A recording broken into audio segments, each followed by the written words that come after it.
The silence in our apartment had become a suffocating weight. It wasn't the peaceful quiet of two people comfortable in their shared space, but a tense, brittle thing ready to shatter at the slightest provocation. I left my husband, Michael, a week ago, and now I was back in my childhood bedroom, the floral wallpaper a stark contrast to the minimalist decor of the life I had tried to build. I hadn't just left, I'd fled, taking our 1-year-old son, Leo, with me. Michael hadn't just hurt me, he had fundamentally insulted the very foundation of our life together. He had demanded a DNA test for our son. He still didn't understand what the big deal was. "It's just a test, Emily," he'd said over the phone, his voice a mixture of frustration and feigned innocence. "I don't see why you're so upset." He didn't see it. He had, in no uncertain terms, called me a cheater, a liar, and he was baffled by my tears. How could he not see the accusation that lay coiled beneath his request? The venomous insinuation that I had betrayed him, that our son was not his own. I was a virgin when I married Michael. We met when I was 19, a sophomore in college, and we were married a year later. My family's deeply religious, a pillar of our small-town community, and the idea of premarital sex was simply not on the table. Michael knew this. He was my first, my only. But his mother, Jessica, and his brother, Brandon, never believed it. It was perhaps a failure of their own imaginations, a projection of their own chaotic lives. Brandon had 3 children with 3 different women, a ghost who flitted in and out of their lives, perpetually dodging child support payments. Jessica had been a teenage mother, married twice, both times with a baby on the way. With a family history like that, it was probably difficult for them to imagine a woman who wasn't constantly jumping from one bed to another. Their opinions, for the most part, were like distant radio static, an annoyance I could easily tune out. I rarely saw them. Michael would visit his family, and I would visit mine. It was an arrangement that worked, a silent pact that kept the peace. When I became pregnant, the visits stopped altogether. My immune system, already weakened by the pregnancy, had plummeted. A doctor had been firm. No unnecessary risks. No exposure to illness. Any medication was out of the question. Against all odds, Leo was born healthy, a beautiful baby boy with a full head of dark hair and startlingly blue eyes. My eyes are green, Michael's are brown. The delivery nurse had laughed, a warm, throaty sound. "You're going to have to beat the girls off with a stick," she'd said, admiring the rare combination. A blue-eyed brunette. He's a heartbreaker already. Jessica, who had deigned to show up at the hospital for the birth, had merely grimaced. She hadn't held her grandson, hadn't cooed over him, hadn't even offered a word of congratulations. She had simply turned and walked away. At the time, I was too exhausted, too overwhelmed with the tidal wave of love I felt for my son, to pay it much mind. It was only later, in the quiet moments of reflection, that the coldness of her reaction began to fester. In the beginning, we were happy. I was consumed by the beautiful, exhausting world of new motherhood, and Michael was the doting father, the supportive husband. He worked long hours, but he always came home and helped. His hands, usually so clumsy, surprisingly gentle as he bathed Leo or rocked him to sleep. I was careful, almost obsessively so, to protect Leo from the outside world. I communicated with my family through phone calls and video chats, our house a self-imposed quarantine against the germs and illnesses that seemed to lurk around every corner. Jessica never called. She never asked about her grandson. I assumed, naively, that she was getting updates from Michael. But the truth, I would later discover, was far more insidious. She wasn't interested in news of her grandson because, in her mind, he wasn't her grandson at all. He was, in her twisted narrative, the product of an affair, a living, breathing symbol of my supposed infidelity. He didn't look like me, she told Michael, and he didn't look like him. Therefore, he couldn't be his. This revelation came to a head during a spectacular, life-altering fight. Michael had become distant, moody, a storm cloud in our once sunny home. He was always tired, always irritable. My requests for him to watch Leo were met with sighs and excuses. A week of this turned into 2, then 3, then a month. The tension in the apartment was thick enough to cut with a knife. I'm not blind. I knew something was wrong. I decided to confront him, to lance the boil before it poisoned us completely. "What's going on, Michael?" I asked one night, my voice barely a whisper. "Why are you so distant?" He tried to brush it off with vague platitudes, but I persisted, and finally the dam broke. He confessed, his voice shaking with a mixture of anger and self-pity, that he wanted a DNA test for Leo. "The older he gets, the less he looks like either of us," he'd said, his words a physical blow. "I'm starting to doubt he's my son. We need to do the test. If he's mine, I'll calm down. If he's not, I'll just divorce you." It was like a slap in the face. To suspect me of cheating, of lying, just divorce you. How could the man I loved, the man I had built a life with, say something so cruel, so dismissive? "There will be no test," I'd said, my voice thick with unshed tears. "I'm not going to prove anything to you." That's when he exploded. He jumped up, his face contorted with rage, and screamed that his mother had been right. My refusal, in his mind, was an admission of guilt. He demanded to know who the real father was. We fought, a terrible, ugly fight, his accusations growing more and more outlandish, his voice rising to a fever pitch. He didn't want to hear my denials, my pleas, my heartbroken sobs. He wanted a confession. "Why all this drama?" I'd screamed, my voice raw. "You could have just done the test without me knowing." "I wasn't going to," he'd shot back, his voice dripping with venom. "All I needed was your consent. But you're fighting it so hard, now I have to know. You're not going to hang some other man's kid around my neck." When he slammed the door, the sound echoing the shattering of my heart, I called my mother. I could barely speak through the sobs, but I managed to tell her what had happened and begged her to come and get me. 40 minutes later, my parents and sisters were at my door. They helped me pack, a whirlwind of activity, a blur of concerned faces and gentle hands. They bundled up Leo, and we left, the life I had known, in ruins. My parents were in shock.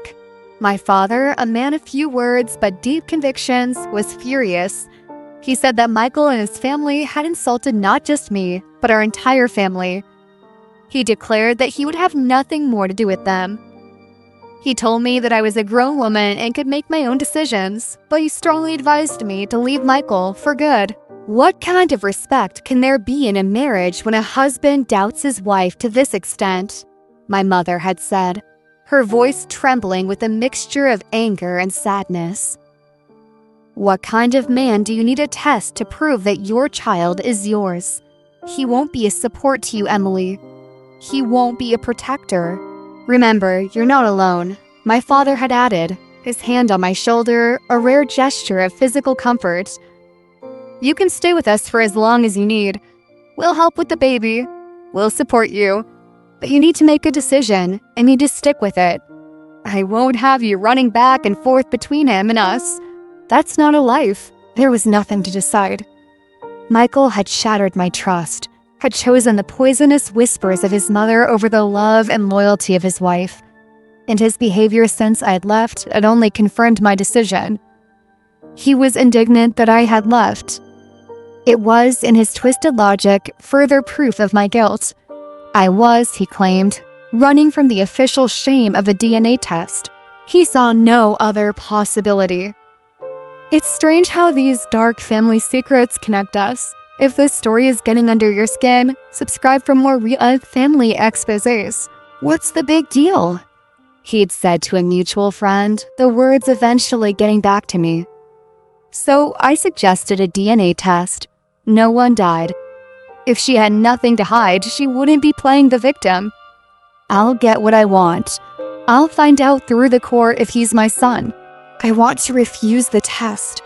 I want to erase him from our lives completely. I don't want his money, his support, his name on our son's birth certificate. I just want to wash away the filth that he and his family have thrown at me. But it's not that simple, is it? It's never that simple.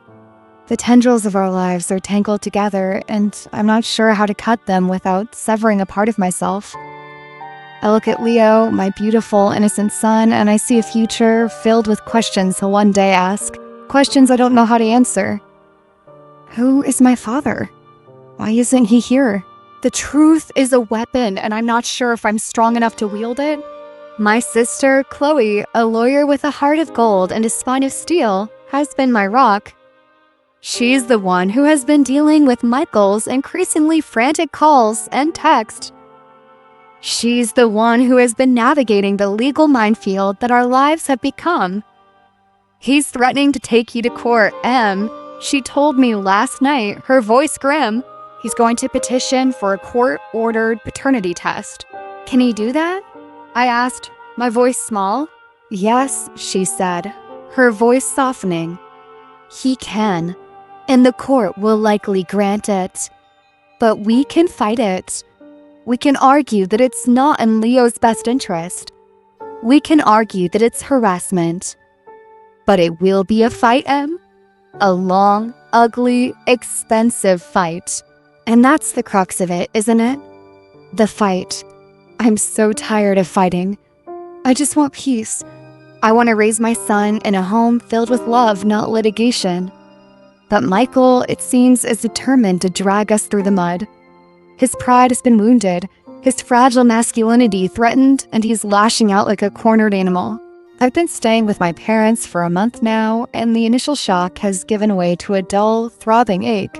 I go through the motions of my days, a ghost in my own life. I feed Leo, I play with him, I rock him to sleep, but my mind is a million miles away, replaying every moment of my life with Michael, searching for the signs I missed, the red flags I ignored.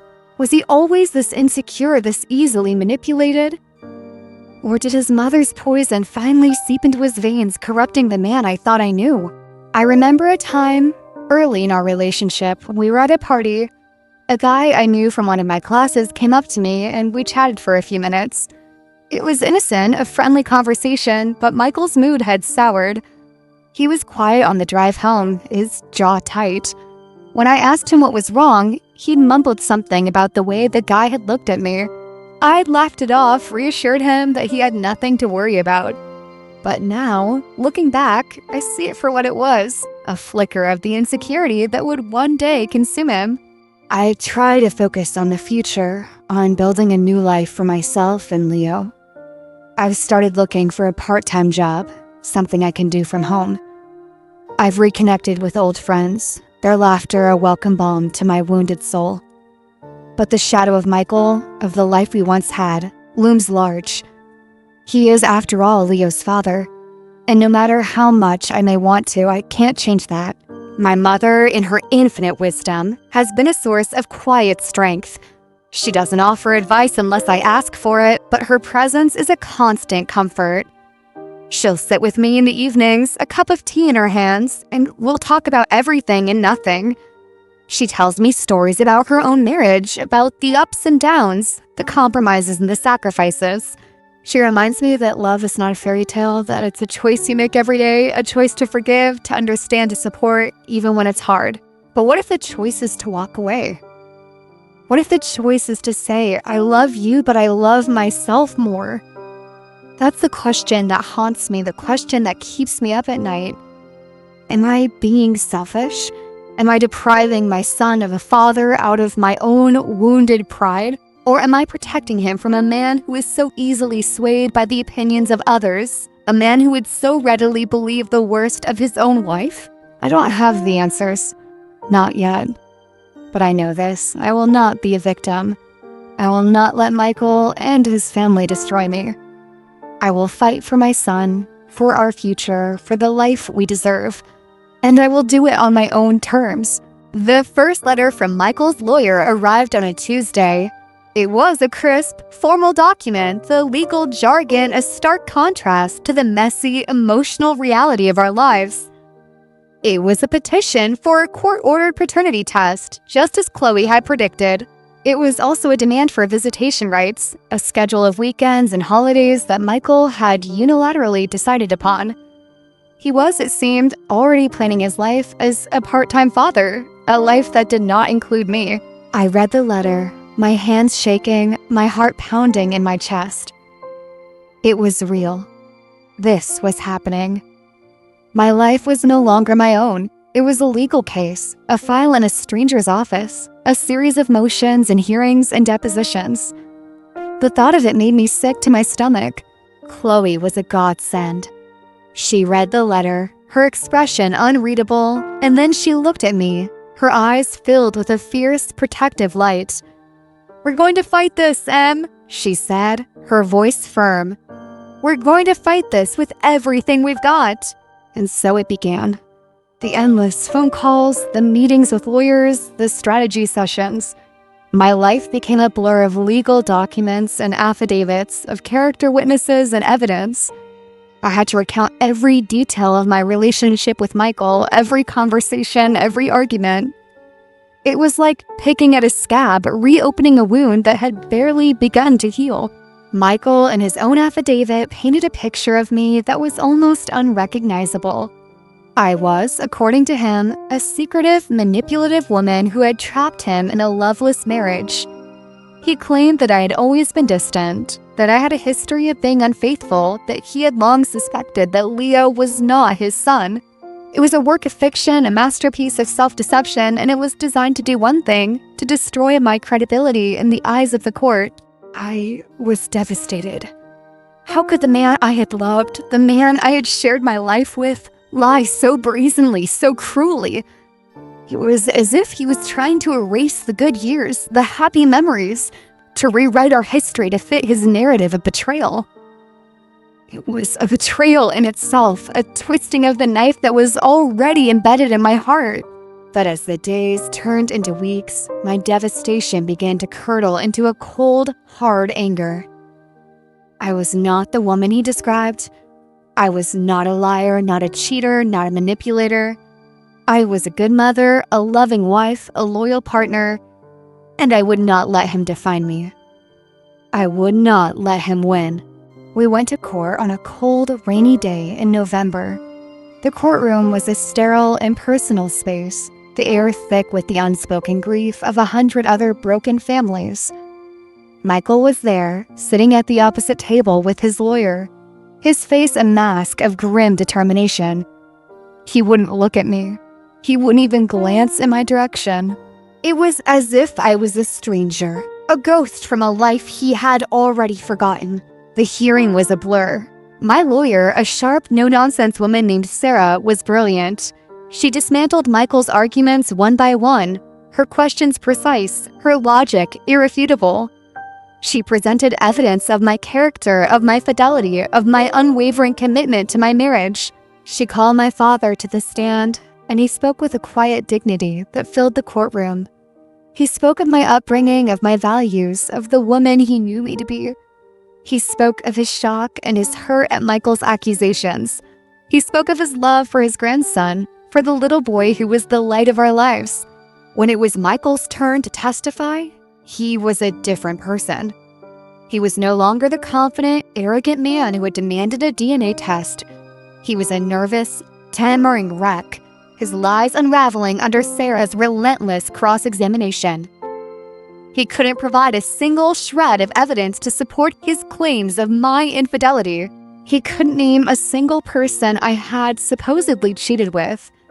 He couldn't even explain why he had suddenly decided that Leo was not his son.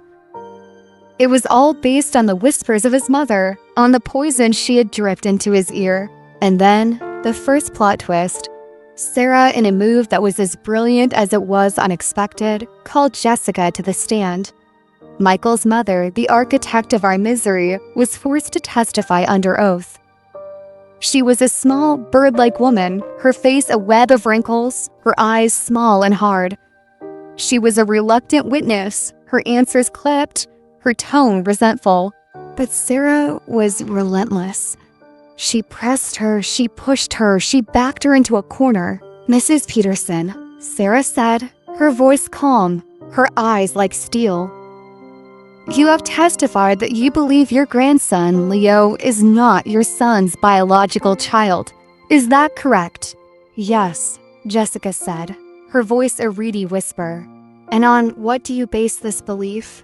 "He doesn't look like him," Jessica said, her voice gaining a little strength. "He doesn't look like anyone in our family."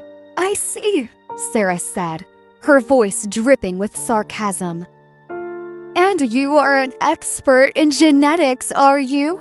"I know what I see," Jessica said, her voice rising. "And I see a child who is not my son's. And did you ever express these concerns to your son?" "Of course I did," Jessica said, her voice filled with a self-righteous indignation. "I'm his mother. I was just looking out for him." "And did you encourage him to get a DNA test?" "I may have mentioned it," Jessica said, her eyes darting around the courtroom, avoiding Sarah's gaze. "You may have mentioned it," Sarah repeated, her voice soft, almost conversational. "Or did you in fact demand it? Did you tell your son that if he didn't get a DNA test, you would disown him? Did you tell him that you would cut him out of your will? Did you tell him that you would never see him or his son again?" Jessica's face went pale. She opened her mouth to speak, but no words came out. She looked at Michael, her eyes pleading, but he just stared at the floor, his face a mask of shame. "I am waiting for an answer, Mrs. Peterson," Sarah said, her voice like a whip. "Yes," Jessica finally whispered, her voice barely audible. "Yes, I did." The courtroom was silent. The judge, a stern-faced woman with a reputation for being tough but fair, looked at Jessica with a mixture of pity and contempt. She then looked at Michael, her eyes filled with a deep, profound disappointment. "Mr. Peterson," she said, her voice ringing with authority, "I am dismissing your petition for a court-ordered paternity test. I am also denying your request for visitation rights at this time. I am, however, ordering you to attend counseling, both individually and with your wife, if she is willing. I am also ordering you to have no contact with your mother for a period of 6 months, and I am strongly advising you to take a long, hard look at your life and the choices you have made. You have a beautiful son, a loving wife, and a family that is willing to support you, and you have thrown it all away because of the baseless, malicious lies of a bitter, unhappy woman. You should be ashamed of yourself." I was stunned. I had expected a fight, a long, drawn-out battle. I had not expected this. I had not expected the truth to come out so quickly, so decisively. I had not expected to win. As we left the courtroom, I saw Michael standing alone in the hallway. He looked lost, broken, a shadow of the man I had once loved. He looked at me, his eyes filled with a desperate, pleading look. He opened his mouth to speak, but I just shook my head and walked away. I didn't have the strength to talk to him, to listen to his excuses, to his apologies. Not yet. Maybe not ever. This moment shattered everything I knew. If you're feeling this shock too, it helps uncover more hidden family truths. The weeks that followed were a strange, surreal time. I was free. The legal battle was over, at least for now. But I didn't feel free. I felt empty, hollowed out. The victory in court felt like a Pyrrhic one. I had won, but I had lost so much in the process. I had lost my husband, my marriage, the life I had so carefully built. I tried to move on. I threw myself into my job search, and I found a part-time position as a virtual assistant, a job I could do from home while Leo napped. It wasn't much, but it was a start. It was a small step towards independence, towards a life that was my own. I also started going to therapy. My therapist, a kind, gentle woman named Dr. Evans, helped me to unpack the trauma of the past few months. She helped me to see that I was not to blame, that I was a victim of Michael's insecurity and his mother's manipulation. She helped me to see that I was strong, that I was resilient, that I would survive this. But the ghost of Michael still haunted me. He would send me long, rambling emails filled with apologies and promises. He would leave me voicemails, his voice thick with tears. He would beg me to come back, to give him another chance. He would tell me that he loved me, that he was sorry, that he would do anything to make it right. I didn't know what to believe. Was he sincere? Or was he just desperate? Was he truly sorry for what he had done? Or was he just sorry that he had gotten caught? And then, the second plot twist. It came in the form of a letter not from a lawyer this time, but from a hospital. It was a bill for a genetic test that had been performed on Leo a few weeks after he was born. A test that I had no knowledge of. A test that had been ordered by Michael. I stared at the bill, my blood running cold. He had done it. He had gone behind my back and had Leo tested. He had known all along that Leo was his son. He had known, and yet he had still put me through this hell. He had still accused me of cheating, of lying, of betraying him. He had still dragged me to court, had still tried to destroy my reputation, had still tried to take my son away from me. I felt a rage so pure, so intense, that it almost consumed me. I wanted to scream, to shout, to break something.